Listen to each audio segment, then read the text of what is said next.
लखनऊ से है, जहां बीजेपी और बीएसपी पार्टी के कई नेताओं ने सपा कार्यालय पर पार्टी की सदस्यता ली है, जहां देश के विभिन्न राजनीतिक दलों के लोगों ने अखिलेश यादव से प्रेरित होकर अपने पूरे दल को सपा में विलय किया है, जिसमें RS Prabhat national general secretary Shiv Singh Haryana Punjab की पूरी इकाई सपा में विलय कर दिया।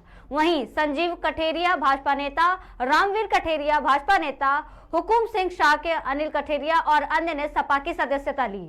वहीं भारतीय समाज के राष्ट्रीय अध्यक्ष नारायण राजभर ने अपने हजारों समर्थकों के साथ सपा को अपना समर्थन दिया है। शोषित समाज पार्टी के राजकुमार गौतम अपने तमाम समर्थकों के साथ अखिलेश यादव पर विश्वास करते हुए अपना पूरा समर्थन इंडिया गठबंधन को दिया। और बीजेपी जहां नारा दे रही है 400 पार, वहीं 400 हार देश भर में चरम सीमा पर महंगाई है, ऐसा भी कहा।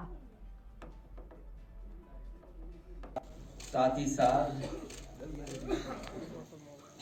जनता दल सेकुलर के जितने भी पदाधिकारी और दूसरे प्रदेशों के मुख्य नेता और संगठन के जिम्मेदार पदाधिकारियों का मैं आज समाजवादी पार्टी में शामिल होने पर बहुत बहुत स्वागत और बहुत बहुत बधाई देता हूँ। इसके साथ साथ भारतीय समाज दल, इनके बहुत सारे सहयोगी साथी आए हैं जो आज समाजवादी पार्टी में शामिल हुए हैं। पूरे उत्तर प्रदेश में और देश में जहां भी इनके सहयोगी साथी होंगे वहां समाजवादी पार्टी की मदद करेंगे। दूसरा शोषित समाज अधिकार पार्टी है, जिसका समर्थन आज समाजवादी पार्टी के प्रत्याशियों को मिला है। मुझे खुशी है इस बात की कि आज जब संविधान को बचाने के लिए, लोकतंत्र को बचाने के लिए पूरा देश देख रहा है और खासकर उत्तर प्रदेश में निर्णायक लड़ाई होगी, उस समय ये समाजवादी पार्टी का साथ देने आए हैं। मैं इन सब का बहुत बहुत आभारी हूँ। हमारे गोंडा के पार्टी के संगठन के सभी साथियों का, जो मंच पे बैठे हैं, जो सामने बैठे हैं और साथी हैं, जिन्होंने समाजवादी पार्टी में विनोद शुक्ला जी को लाने का काम किया है। विनोद शुक्ला जी अकेले नहीं आए हैं, इनके सहयोगी समर्थक बड़े पैमाने पर हैं जो आज समाजवादी पार्टी की मदद करेंगे, न केवल गोंडा में बल्कि आसपास के जिलों में। मैं विनोद शुक्ला जी और उनके सभी सहयोगी साथियों का बहुत बहुत स्वागत समाजवादी पार्टी में करता हूं।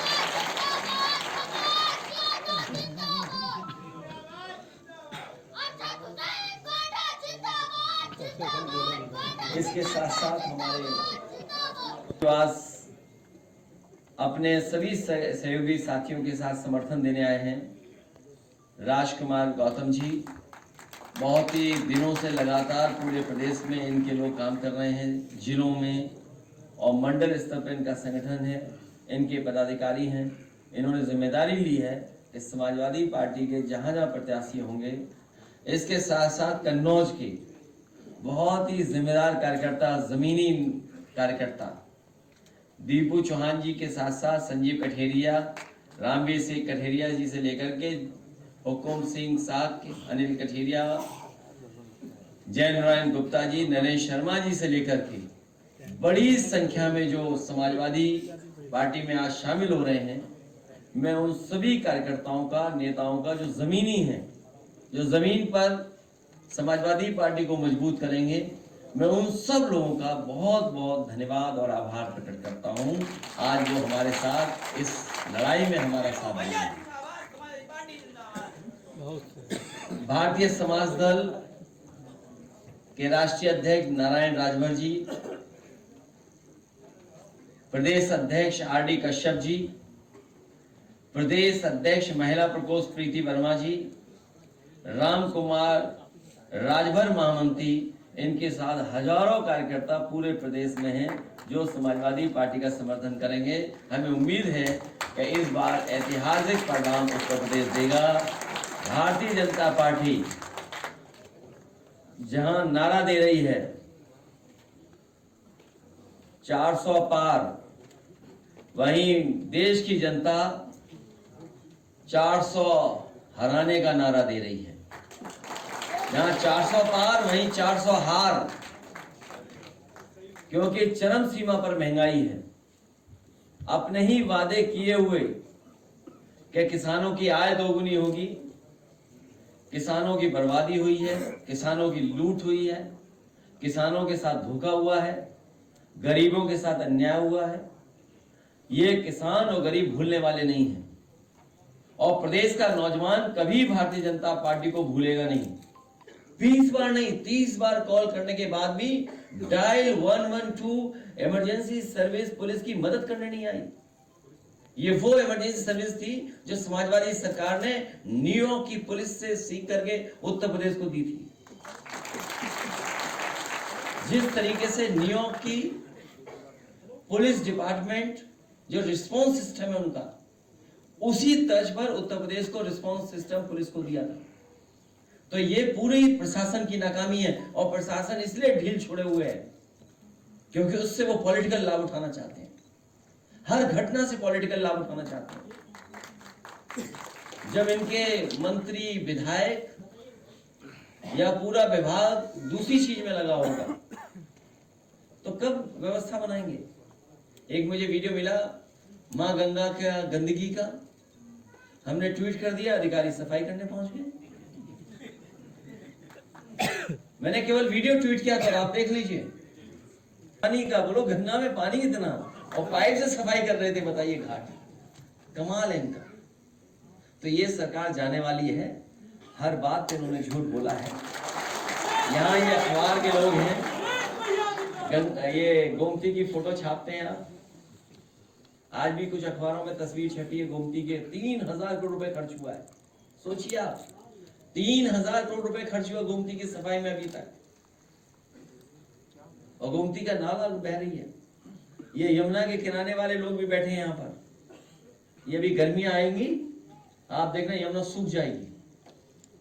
मई जून आएगा, आप देखना पैदल गंगा चले जाना एक कोने से दूसरे कोने में।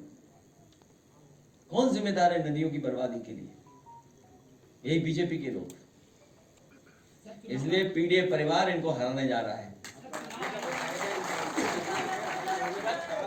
पहले चरण का कि हमने तुरंत कार्रवाई की है और एनकाउंटर भी किया है। क्या चीज? इसका मानना है कि हमने तुरंत कार्रवाई की और एनकाउंटर किया। 2 भाइयों की तो जान चलेगी ना। क्या उनके भाइयों की जान नहीं बचाई जा सकती थी और पुलिस पहले से काम करती तो? न केवल वो, बल्कि घटना से पहले आप याद कीजिए देवरिया वाली घटना। देवरिया की जब घटना हो गई, विपक्ष ने सवाल उठाया, परिवार के लोगों ने सवाल उठाया कि प्रशासन की नाकामी थी। तो बताओ 30 अधिकारियों को उन्हें सस्पेंड करना पड़ा था, बढ़ने का रास्ता रोक दिया। उनका सपना था कि वर्दी पहनेंगे, वर्दी पहन करके सीमा की रक्षा करेंगे, लेकिन आधी अधूरी नौकरी से उनका जीवन बनने वाला नहीं है। अग्निवीर जैसी व्यवस्था लागू कर करके भारतीय जनता पार्टी ने तमाम नौजवानों के सपनों को तोड़ने का काम किया। न केवल अग्निवीर व्यवस्था खराब है, वहीं भारतीय जनता पार्टी नौकरी नहीं देना चाहती थी, इसलिए जानबूझ करके पेपर लीक कराए।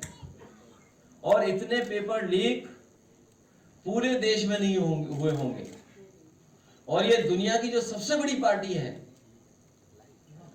दुनिया में भी सबसे ज्यादा लीक पेपर अगर कहीं हुए तो उत्तर प्रदेश में सबसे ज्यादा लीक हुए। दुनिया में इतने लीक पेपर कहीं नहीं हुए होंगे। वही गणित, 60 लाख बच्चे, उनके माँ बाप, 60 लाख गुणा 3, 1 करोड़ 80 लाख, 1 करोड़ 80 लाख का भाग 80 लोकसभा से दे देंगे तो 2.25 लाख वोट इनका हर लोकसभा में कम हुआ है। वो तमाम नौजवान इंतजार कर रहे हैं जिन्होंने समय गुजारा है लखनऊ में, या तमाम नौजवान इंतजार कर रहे हैं वोट डालने का जिनका भविष्य इन्होंने अंधकार में डाला है। नौजवान यहाँ आते थे अपनी नौकरी मांगने, अपने साथ न्याय हो, उनके साथ आरक्षण के साथ खिलवाड़ की, नौकरी के साथ खिलवाड़ की, उनको सम्मान भी नहीं दिया। ऐसा पूरे उत्तर प्रदेश के लोग तैयार है भारतीय जनता पार्टी को हटाने के लिए। और इस लड़ाई में जो हमारा साथ देने आ रहे हैं, मैं उन सभी साथियों का बहुत बहुत धन्यवाद और आभार प्रकट करता हूँ। कई विभागों में कंपटीशन चल रहा है कि कौन अपना स्तर ज्यादा गिराएगा। स्वास्थ्य विभाग उत्तर प्रदेश की किसी कोने में आप पता कर लीजिए, इसी हॉल में मैंने कई बार कहा और सदन में कहा कि इस सरकार ने एक भी जिला अस्पताल नहीं बनवाया जिसमें गरीब का इलाज हो पाए। जितने मेडिकल कॉलेज बने हैं वो आधुनिक खंडर हैं। और याद कीजिए, कुछ दिन पहले मुख्यमंत्री जी जा रहे थे सैफई मेडिकल कॉलेज में 500 बेड सुपर स्पेशलिटी हॉस्पिटल का उद्घाटन करने, लेकिन वहां पर मैंने वीडियो पहले जारी कर दिया जहां पर अधिकारी फीता लगा करके खड़े थे।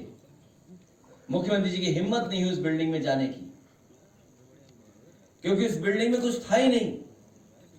सोचिए, जिस बिल्डिंग में बेड ना हो, जिस बिल्डिंग में स्टाफ ना हो, जिस बिल्डिंग में चेयर टेबल कुर्सी दवाई मशीनें कुछ ना हो, उसका उद्घाटन करने जा रहे थे मुख्यमंत्री जी। सोचिए आप, सवाल ये नहीं है, इससे ज्यादा गंभीर सवाल है कि हमारे प्रेस के लोगों ने वो एक भी अस्पताल नहीं दिखाया जिसमें कुछ भी नहीं था, खाली है।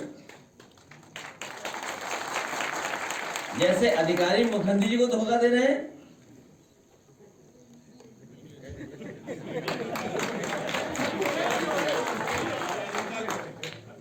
तो ये जो मेडिकल कॉलेज बने खड़े हैं, कहीं इलाज नहीं मिल रहा। कहीं इलाज मिल रहा हो तो बता दो आप। और इसी तरह ये जो आपका कानून व्यवस्था वाला विभाग है, law and order, zero tolerance, क्या कल की घटना ने साबित नहीं कर दिया कि जीरो टॉलरेंस वालों की पॉलिसी जीरो हो गई? ये जीरो टॉलरेंस पॉलिसी जीरो है। आज ही मुझे किसी ने एक अखबार की कटिंग भेजी, कानपुर की घटना है। एक को जरूरत थी डायल 100 के, डायल 112 को फोन किया उसने, न जाने कितनी बार फोन किया, लेकिन कहीं कोई जवाब नहीं मिला। हमारा तो समर्थन है और हमारा संगठन जो भी तय हो जाएगा उनकी तरफ से, हमारा पूरा संगठन ईमानदारी से उनकी मदद करेगा। अरे भाई, आपको कितनी बार बताऊं मैं, 3 × 60 = 1,80,00,000, उसका भाग दे 2,25,000 वोट कम हो रहा है भारतीय जनता पार्टी हर लोकसभा में। क्या जवाब है भारतीय जनता पार्टी के पास?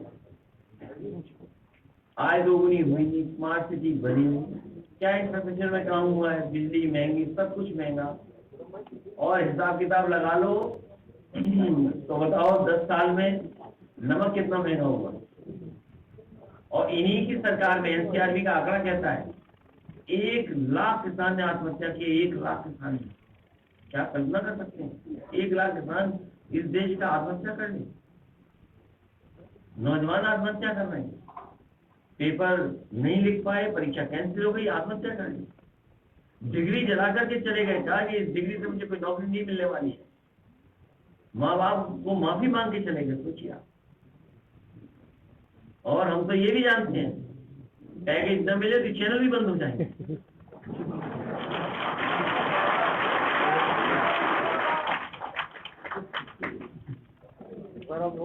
अब गाना सुन रहे बाबू से कुछ आ रहे हैं साथ में, क्या कर सकते? अरे भाई, आप किस चैनल के रिपोर्टर हो? किसी व्यक्ति के रिपोर्टर मत बनो भाई। आज सुनने में आ रहा नहीं, उन्होंने हम अखिलेश जी के संपर्क में हैं और हमारी कोई नहीं है, पता नहीं है हमारी कोई नाराजगी है। हाँ, हमारी कोई नाराजगी नहीं है। खबर चल रही है कि चक्कर भी का एक पढ़े लिखे आदमी को हम लोग भेज रहे थे, उसकी चिंता नहीं है आप लोगों की, आप चिंता कुछ और है। सोचिए आप, क्या खोया हम लोगों ने, और क्यों खोया? क्योंकि सबको पैकेज मिल गया, पैकेज से खोया ना हम लोगों ने। अब तो पता लग गया बीजेपी पे कितना पैसा है। देखिए, अभी भी उन पर ईडी सीधा इनकम टैक्स है, वादा करके भी भेज दिया ईडी। 1,80,00,000 1,80,00,000 लोगों का भाग दे देंगे अगर 80 से, तो हर लोकसभा में भारतीय जनता पार्टी का 2,25,000 वोट कम हुआ है। इसकी भरपाई कैसे करेगी भारतीय जनता पार्टी? और महंगाई के खिलाफ जो वोट पड़ेगा, और अन्याय के खिलाफ जो वोट पड़ेगा, जो इस प्रदेश में महिलाएं असुरक्षित हुई हैं और विभागों में देखिए कैसा कंपटीशन है, स्वास्थ्य विभाग का और पुलिस विभाग का कंपटीशन है कि कौन ज्यादा खराब काम करेगा। अभी तक तो हम लोगों ने कंपटीशन ऐसे देखे कि अच्छा काम कौन करेगा, लेकिन पहली बार उत्तर प्रदेश में देखने को मिल रहा है कि स्वास्थ्य विभाग और पुलिस विभाग में ये कंपटीशन है कि कौन ज्यादा खराब काम करेगा। दवाइयां नहीं, इलाज नहीं, स्वास्थ्य के लिए गरीब कहां जाए, अस्पतालों में कुछ नहीं इंतजाम कर पा रही सरकार और कहीं न्याय नहीं मिल रहा। पुलिस अपना दूसरा काम कर रही है कोई, और जब संस्थाएं कमजोर होंगी तो लोकतंत्र कमजोर हो जाएगा। आप देखिए समाजवादियों ने 18,000 ऐसे लोग जो डिलीट कर दिए गए थे, डिलीटेड सूची में डाल दिया था उनका वोट, एफिडेविट के साथ दिया कि हाँ वो जिंदा है, उन्होंने वोट डाला था। इधर एक भी चुनाव में जो अधिकारी जिम्मेदार होते उन पर कार्रवाई नहीं की, और बहुत सारे ऐसे अधिकारी हैं जिनकी सूची पार्टी समय समय पे दे रही है। केवल एक अधिकारी के हटने से कोई परिवर्तन नहीं आएगा। उस अधिकारी ने या उस सरकार के माध्यम से जो अधिकारी वर्षों से बैठे हैं, जो चुनाव में धांधली करने के लिए बैठे हैं, जिन्होंने अभी अभी जो चुनाव हुआ था मेयर का, टाउन एरिया का, नगर निकाय के चुनाव में धांधली की थी, वो खुद आई हमारे पास और उन्होंने कहा कि उनकी मुख्यमंत्री जी से मुलाकात हुई है और उन्होंने भरोसा दिलाया कि उनके साथ अन्याय नहीं होगा, इसलिए हम आपके साथ वोट नहीं दे सकते हैं, हमें माफ कर दीजिए। मैंने उनसे कहा कि अगर अन्याय रोक रहे हैं मुख्यमंत्री जी, तो जहां मुख्यमंत्री जी कहें वहां वोट दे देना। और जब राज्यसभा का चुनाव हुआ तो आपने वो बात देखी होगी।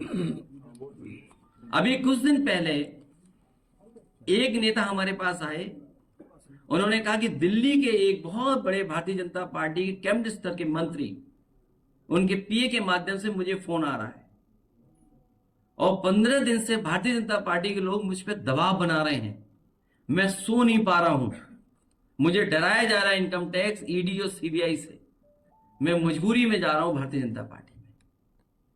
और बात मैं पुरानी बता दूं एक और आपको, ये आप नाम ढूंढिए, ये हर बात मैंने कहा कि मुख्यमंत्री जी खुद मिले थे अमेठी की विधायिका से, आपको भी पता है, बहुत धन्यवाद आपका। और उन्होंने आश्वासन दिया था कि अन्याय नहीं होगा, और दूसरे दिन ईडी पहुंची नहीं पूछी।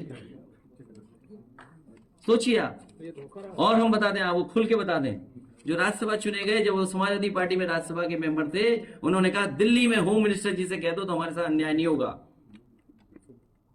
और नहीं तो हमें आपकी पार्टी छोड़नी पड़ेगी। हम किसी को फोन नहीं कर सकते थे पार्टी के समाजवादी लोग, और देखो पार्टी छोड़ के चले गए वो। तो इसलिए दिल्ली से लेकर के लखनऊ इस प्रयास में लगा है कि डराया और धमकाया जाए लोगों को। ये जो पैसे लिए गए हैं इलेक्टोरल बॉन्ड्स को लेकर के, क्या ये वसूली नहीं थी? क्या डरा धमका के लोगों से पैसा नहीं लिया गया? क्या उद्योगपतियों से पैसा नहीं लिया गया? क्या यही लोकतंत्र है? यही बाबा साहब भीमराव अम्बेडकर का लोकतंत्र है? यही संविधान है क्या, जिसके तहत हर एक को न्याय मिलेगा, आजादी मिलेगी? सोचिए कहां देश को पहुंचा दिया। और मैं आज कह रहा हूं प्रेस के साथियों के सामने, ये चुनाव अगर आप चूक गए तो जनता तो वोट नहीं डाल पाएगी और आप लोग सच नहीं दिखा पाओगे। साथ ही साथ